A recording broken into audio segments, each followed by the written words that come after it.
This is a story of tyranny, a tale all too familiar, yet one whose names and faces may have faded into obscurity. It is a story of unchecked ambition, of fear wielded as a weapon, and of the catastrophic consequences when societies fail to confront growing threats. For when tyranny goes unchallenged, it metastasizes like a cancer, consuming not only its immediate victims, but the very foundations of civilization. To confront it is not merely a choice, it is a necessity. History is clear, the cost of inaction is measured in lives lost, legacies erased, and the collapse of our shared humanity. Ezzelino da Romano's story unfolds in 13th century Italy, a land so fractured it scarcely resembled a nation. Instead, it was a patchwork of fiercely independent city-states like Venice, Florence, and Milan, locked in endless struggles for dominance. Looming over this chaos were foreign powers like the Holy Roman Empire and the papacy, each exploiting Italy's divisions to further their own agendas. Communication itself was a challenge. These weren't merely dialects, but entirely separate languages. A merchant from Florence could barely comprehend a craftsman from Venice. The common tongue of Latin, fractured by centuries of invasions, had splintered into the early Romance languages. Unity, political, cultural, or linguistic, was a distant and seemingly impossible dream. Into this fractured world stepped Ezzelino da Romano, born in 1194 into a Lombard noble family entrenched in the Veneto region. His upbringing was steeped in cold pragmatism, where power was everything and morality had no place.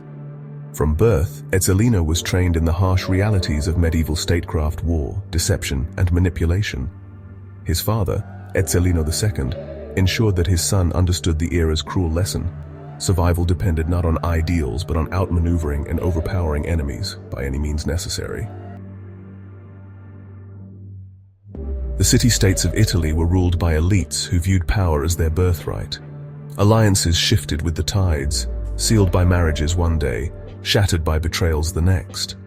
Assassinations, poisonings, and clandestine deals were not aberrations but the norms of governance. Even the papacy, ostensibly a moral authority, was embroiled in the chaos.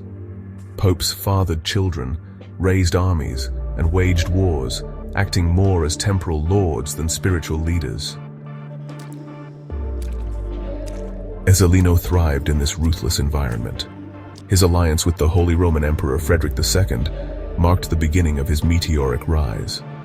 Frederick, recognizing Ezzelino's unflinching ruthlessness, rewarded him with control over Verona and Padua. But Ezzelino wasn't content to serve. He sought to dominate. His ambitions extended far beyond his granted territories. He dreamed of transforming northern Italy into a personal empire, ruled by fear.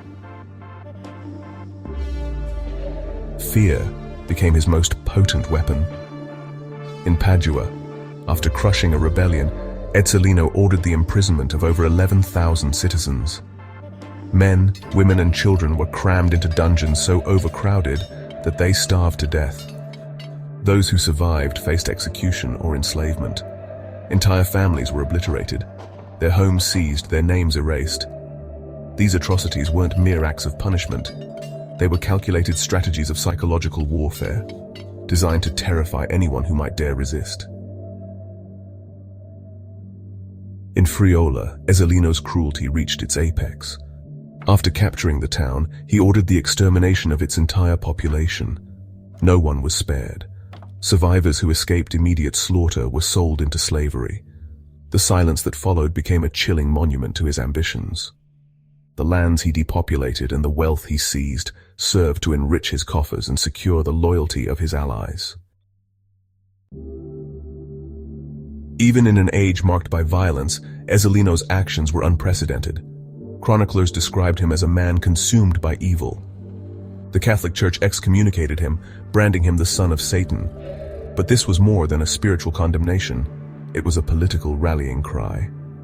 Ezzelino's conquest of Brescia in 1258, where he decimated the population and left the city in ruins, became the tipping point.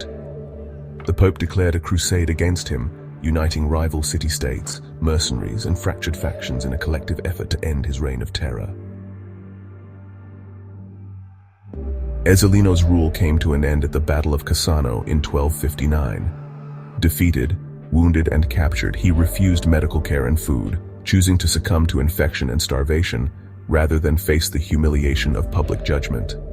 His death marked the close of one of the most tyrannical reigns in Italian history, but the scars of his actions lingered for generations.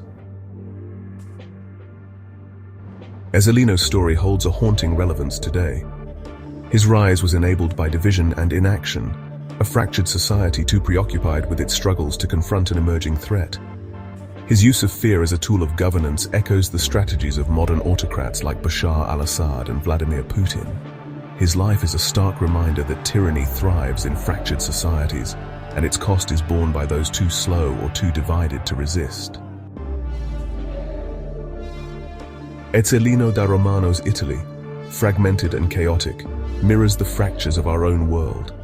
His legacy is a warning of the dangers of ambition unchecked by morality. And his story poses a pressing question: how many more Ezzelinos must rise before we act? Please subscribe to the Intellectualist's new YouTube channel, where we present insightful videos analyzing the current events shaping the world. Turn on notifications to receive the latest updates from the channel.